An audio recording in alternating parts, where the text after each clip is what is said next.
Every 9 seconds, a woman is assaulted.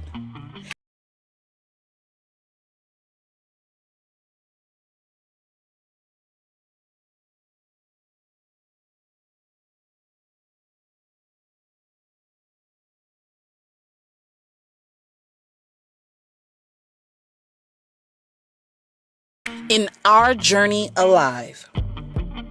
I'm Sophia, better known as the Sassy Crusader. I try to live every day mission-driven and determined, all the while managing the hot, the frown behind my smile.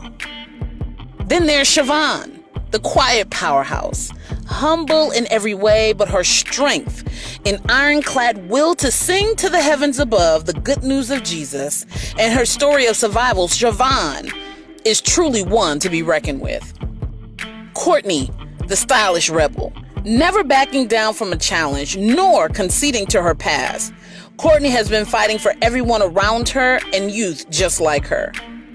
Carolyn, the feisty fighter, the face behind the ultimate sacrifice and heart behind dedicating her life to fighting the woes of domestic violence. You will know that there can be life after abuse and understand why we fight for all of those who need to get loud and get out, because real love doesn't hurt. This is Our Journey Alive.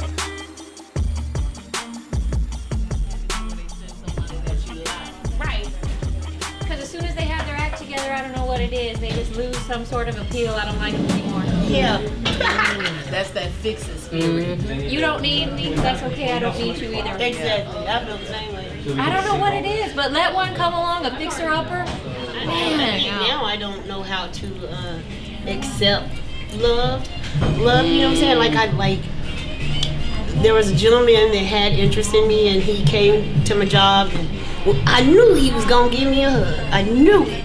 And when he got to the door, and that's what I say, I took off running. Because you don't. Is that a trust I don't know thing? how to accept affection anymore. I don't know. I have almost that think problem. sometimes you don't feel you're worth it. Mm-hmm. So in a subconscious type of way, you won't accept it, and nor do you know how to exude it. Yeah. It's very hard for you to even show what you don't even feel. I guess for me, it's like I don't believe it. Mm. You know, You like think it's an interior motive behind it? always. Oh, I have that problem. Yeah. Yeah. And then if it is true, I'm slightly terrified. Yeah. Because then I'm like, Yes. oh no. I'm Like, waiting for the bottom to drop. Yeah, Right. exactly. All the time. It, That's can't, it will exactly never the time. last, and then I'll be all attached, and that's just terrifying. So Yeah. sometimes I'd rather just keep somebody just right over there. Or my biggest issue has been I didn't let somebody go soon enough because I'm attached or I feel like I invested too much. Right. Okay, so maybe if I just hold on a little bit longer, he'll get it together with. And then here it is, a year later, 2 years later, and we're still going through the same revolving stuff. door. Yeah.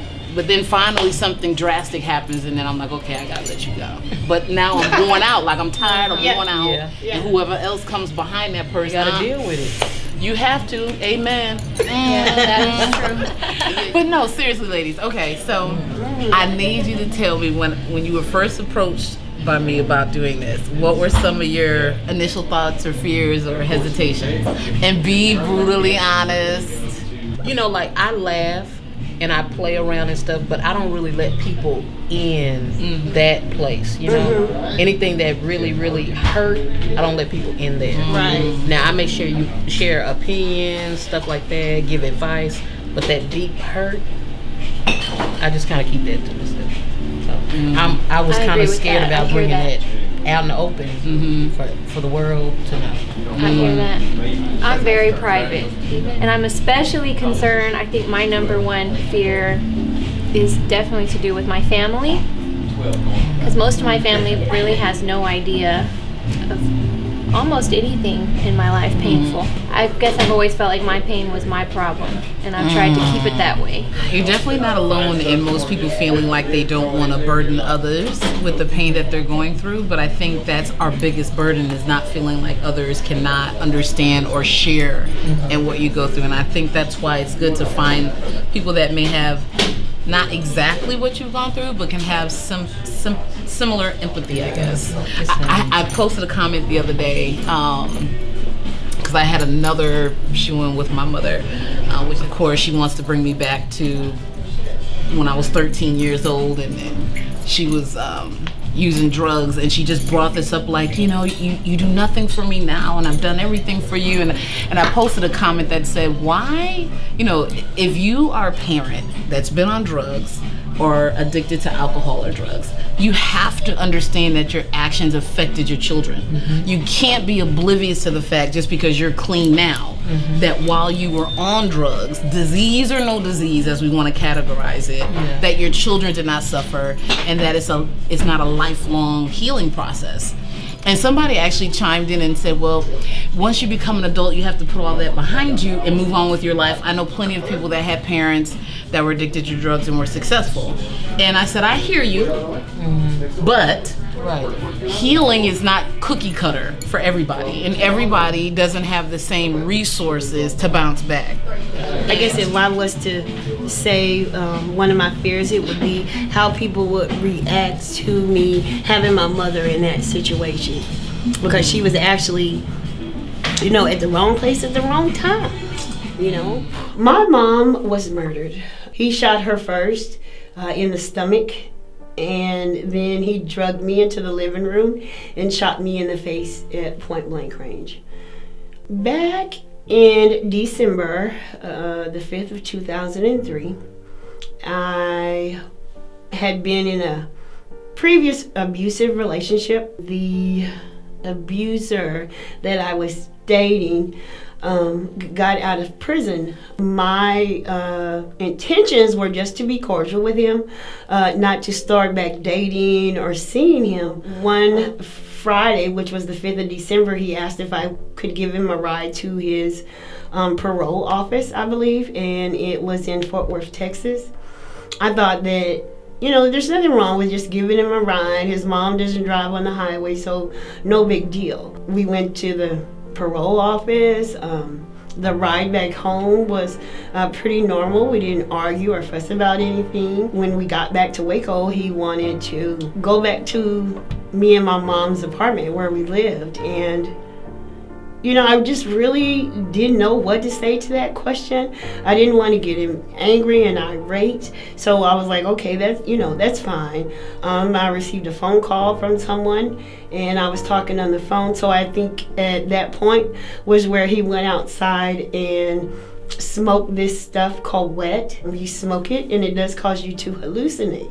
He came into the apartment and was immediately accusing me and my mother of having someone in there. There was a gun that he had, and I basically just put the gun in the shoebox and just forgot about it. He found the gun in my room. So, I mean, I know I lost my mother and 80% of my face, but I think it was a big learning experience. And that, you know, we don't get to pick and choose, you know, how we want to leave out. You know, I'm sure everybody would want to go in their sleep. But unfortunately, my mom passed away, and it was a murder. It was just her time to go. Instead of, oh my God, you know, he killed her, he murdered her. You know, that's where I was at first. But I had to just come to grips with, hey, it was her time to go. And that's something that I have to deal with every day when I look in the mirror, of the thought of losing her, or the thought that I had her there and she should have been there. You know, I think losing her was the most hurtful versus losing my face. The strength that you have, Carolyn, is absolutely mind-boggling. I so look up to you in so many areas, because even though we've all had our own experiences, one thing that I always say is, you know, some people can hide from what they've been through. Right. They can, you know, shut it off, put on a new outfit, get the hair done, makeup done, and it's done. But when you've lost something, in the midst of that, it's not easy to just hide from the experience. And the fact of how you just put that, you know, it was more heartfelt for me to lose my mother than to lose my face. Like that.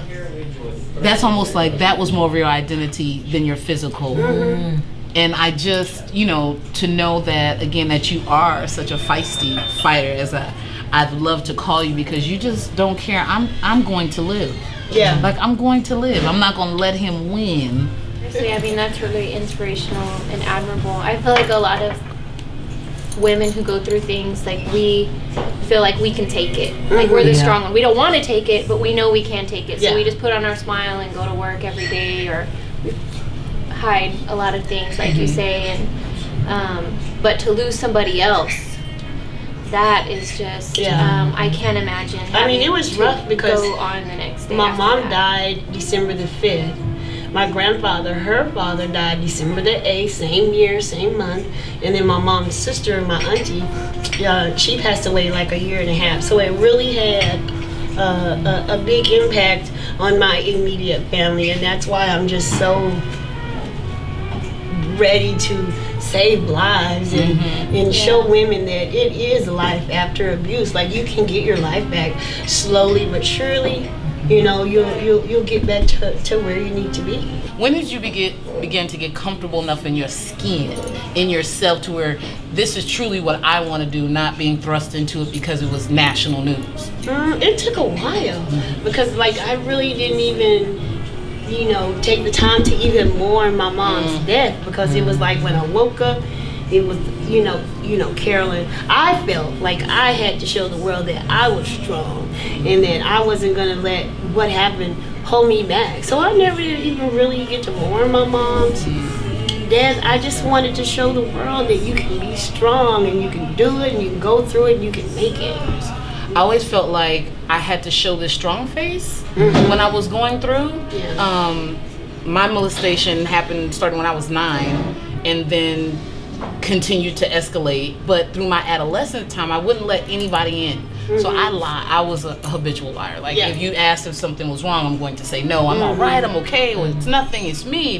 Because I didn't want anybody to be brought in to think that I wasn't strong enough to handle it. And I think until I really became vulnerable, which wasn't until my 30s. Oh, wow. When I took care of my grandmother, when I took that year off to take care of Nana, that I really became in touch with how much I had not dealt with what I went through. Because now I was like, it's okay. I don't have to be strong for everybody. I don't have to take care of everybody. Now I can just breathe.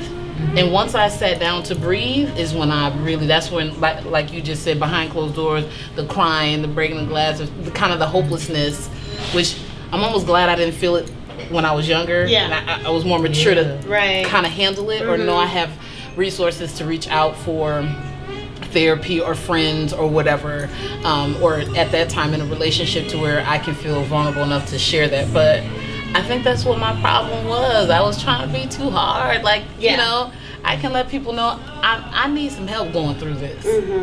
You know, having to get up and do praise and worship, having to always be before people, you have to have an attitude of strength because you're singing to God. I remember so many Sundays right before walking in the church door and just pausing and taking a deep breath and trying to fix my face, trying to fix my tears, trying to get, and that's a horrible place to be when it comes to what you believe in. Even though I had to put on the strong face during the time I was doing praise and worship, I did find a little bit of joy, a little bit of relief, a little bit of I can make it. And I think that's the only thing, being able to sing was my way of getting it out. That's the only thing that helped me come back every Sunday. And you have a ministry, honey. Every time I get a chance to get her singing somewhere to show that gift, it don't matter. Shavonne, are you available? I just need you just a note, drop a hint. Okay, a little bit. We good. And then when she starts singing, I sing like I know how to sing. I want to hear you sing. Baby. I'm serious. You're not shy? I'm not shy. That means she's asking you now. Yeah. Oh my God. That's exactly. That's exactly.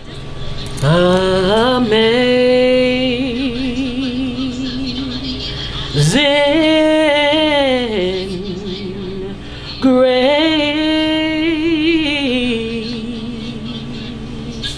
How sweet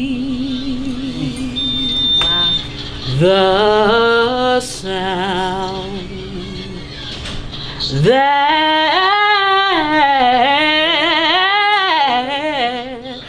saved a wretch like me.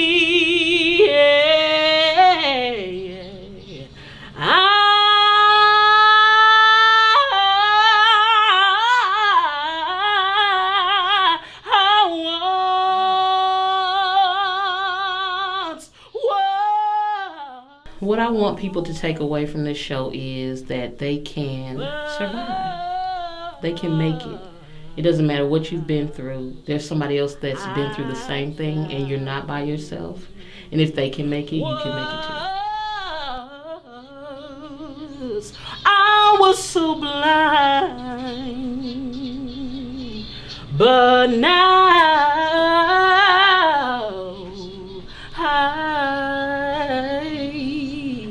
I see. Girl, you gave me chills. I know, oh right? My God. I want you to sing at my wedding and my funeral. You know what? I mean it. I can't deal. I mean it.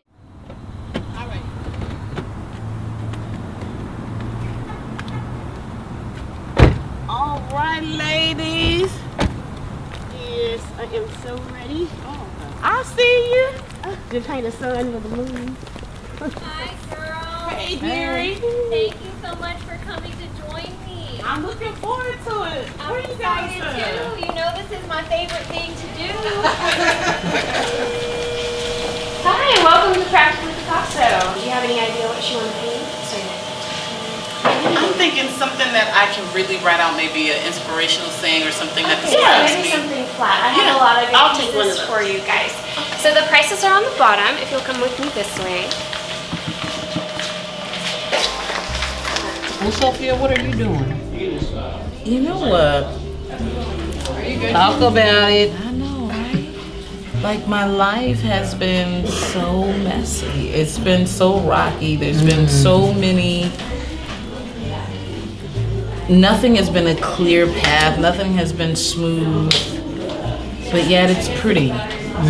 You know, yet it's something you can say, I still like the color of this. I still like the texture. It's given me depth, even though it hasn't been smooth. It hasn't been clear. That's good.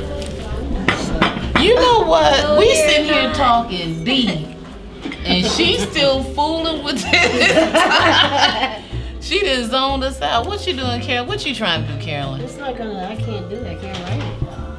Maybe we need a harder brush. I think maybe I need just a black. Progress, not perfection. So what are you doing, Sophia? I don't see you doing nothing. I'm doing some of these letters just ain't coming out the way I want them to. I should have just drew what I'm familiar with. She's still like mad like about a mountain and the sun rising and the sun rays and the little birds in the distance. It's not too late. That's like my favorite thing to draw That's awesome. since little school. Did you say since little school? Yeah. I'm done. When it was art class. She says since Little little. It was crazy. She don't understand how funny that sounds. She's like, yeah, since little school. Like we say little school. You mean elementary? Little. Okay. That must be pre-K. What is that you doing? You know what? Because you mess your tile up. Don't didn't try mess to. it up. She eyeballing my little old beautiful. stuff. No, I don't know. I messed it up, so I just started back with my base. Well, I'm just so glad y'all came to do this with me. I just love this. My experience at Practically Picasso yesterday was good, even though my tile had about 3 different shades of purple on it. But I think that the purple represents me. It represents domestic violence, and it shows that I have came from a victim to a survivor. What do you have going, Carolyn? That's so decorative. So many layers. That's what I love about it. God. My plan was to do like shades of purple, but now I just have one shade. You got I don't know. layers? Purple has become like my signature color, like my favorite color ever since I became a survivor and no longer a victim. I like it. What do you got going, Courtney? Well, here's my piece. I'm very proud of it. Yes. Aww. Basically, it's my little note to myself saying I love you, because I think sometimes it's easier to focus on everybody else. But somebody was just telling me the other day, you can't fill up anybody else's cup if your cup is empty. That's good. So this is my reminder to myself not to forget about myself. And love you. I like that. Can I copy that real quick? Can I put a heart on mine real quick? Why don't you tell us what does yours stand for, Shavonne? Well, very nice. It's just that is really cute. That could be a pottery barn. I like Oh my that. goodness. And then with mine, I did just several colors representing my life, the different stages from adolescence, because I think that's like a crucial time in anyone's life. That part, you learn a lot when you're smaller, but adolescence just tells you who you are, you know. And I got a little mixed up there in my mind. Am I good enough? Am I too fat? Am I too dark? You know, all about me was questioned at that time. And so I fell into a lot of depression, but I was able to just put it all on, I guess you could say, like a canvas. That's really good and complex. I love it. No, I'm serious. That's really good. And now Sophia. Great. Yes. Okay. What do we have here? My creation. Let me see here. I need you to understand the texture. Yes. Because you can touch it. Texture. And so I got the little granules on here are all the different, I look at things that have been kind of thrown in my path and in my way. And so then I did a layer. I was trying to put on here Get Loud, Get Out, which is Your thing, you say. yeah, my theme about getting out of those relationships. But when I couldn't quite get that out, then I covered it up again. And then I did another coat on the top. And for me, actually, now that I'm saying it, really represents how I wanted to get out. Couldn't quite get out, tried it again, had some more things thrown in there again. But at the end of the day, I can still see through all of that and it can still be beautiful. So that's my story. That's good. And I'm sticking to it. I love it. Great. Join us next time as we take Miss Carolyn to get her groove back, dancing salsa with Miss Jenny Holly. And then come with us as we sit and we talk with Dr. Evelyn and Dr. Gillum about some of the real emotions and raw anguish that we deal with. This is Our Journey Alive.